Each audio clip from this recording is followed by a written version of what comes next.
Hey everybody, it's Kimberly. I'm an eternal life student, which simply means human. At the end of the day, that really is the only title that we need. I think people are like walking books. We each have our own stories to share, and by sharing them together, we can grow stronger. So today, I'm going to show a little bit of my own life lesson that I'm working on. It is about learning boundaries and how to ask for things. If you've been watching me from the beginning, you'll see I was learning to how to speak. And what I mean by that is I've always been a listener. I'm very good at listening to others, but I'm not good about talking about myself.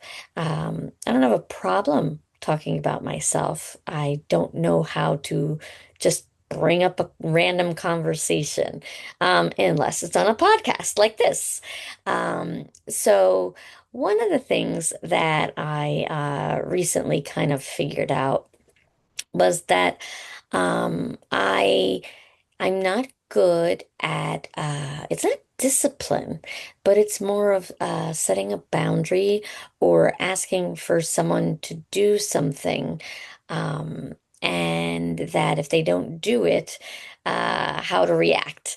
It's not confrontation, or anything like that. It's something different.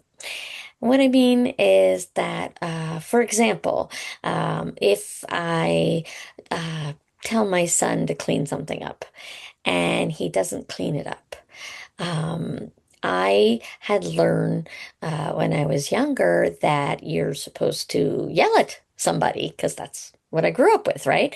If you don't do this, the consequences are grounded, you're being yelled at, something's taken away, things like this. So in the beginning, I had told myself I didn't want to be like that. I wanted to try it different. I want them to be self-sufficient.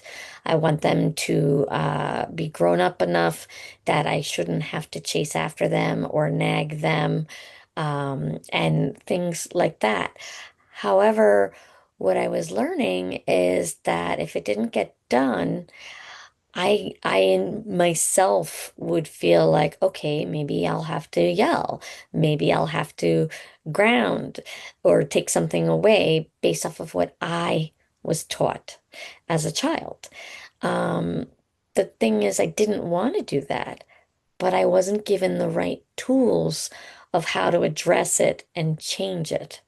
So, because of that, I would be stuck between both.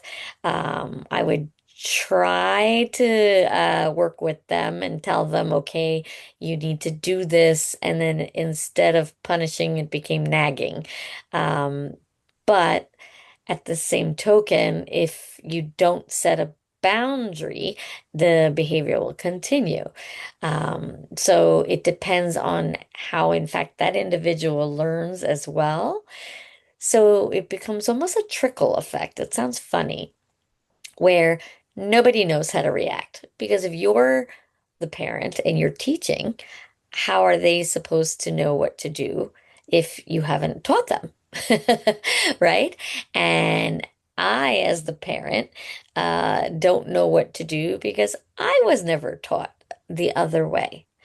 So you get stuck and trying to find what tools to use to keep it going.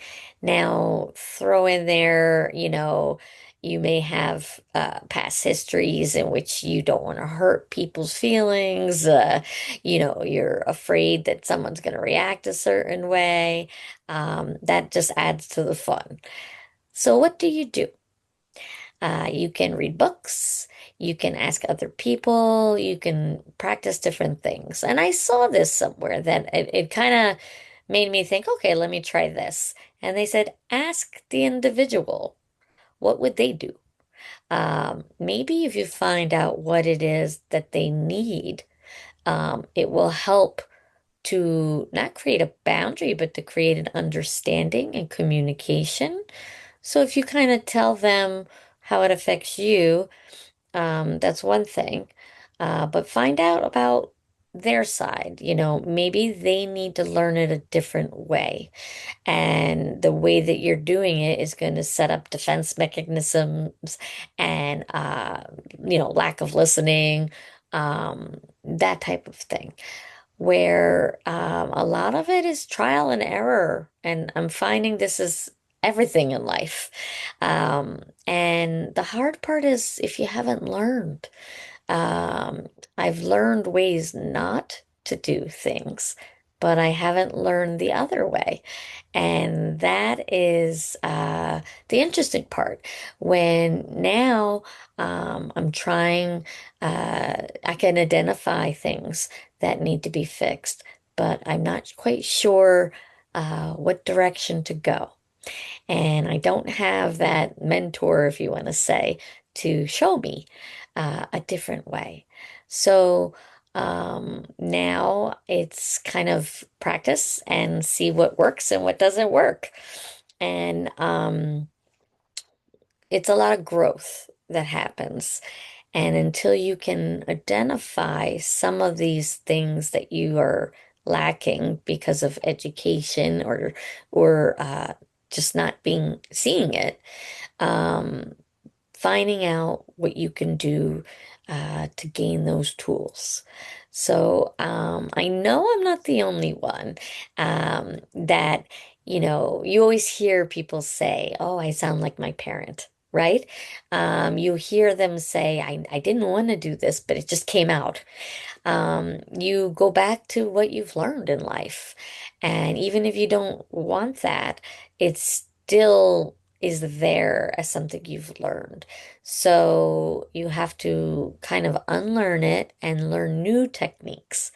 But they're not always going to work. You may not understand what you're doing. That's me. You may find that, some of those techniques did work, but they're not the right tool for what you want the result to be. And therefore, you just have to continue to study and research and learn the different outcomes with it.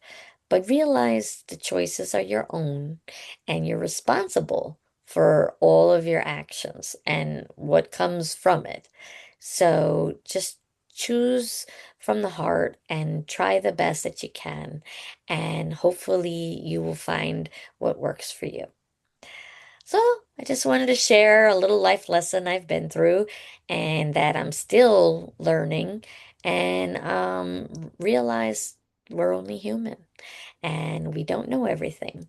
And sometimes the people we've learned from are learning themselves as well. So it's okay to ask other people, and it's okay to not do it so great the first time, but keep trying. And that is what matters. If you keep trying, eventually you'll find what works. So thank you for your time and have a great day. And thanks again for watching.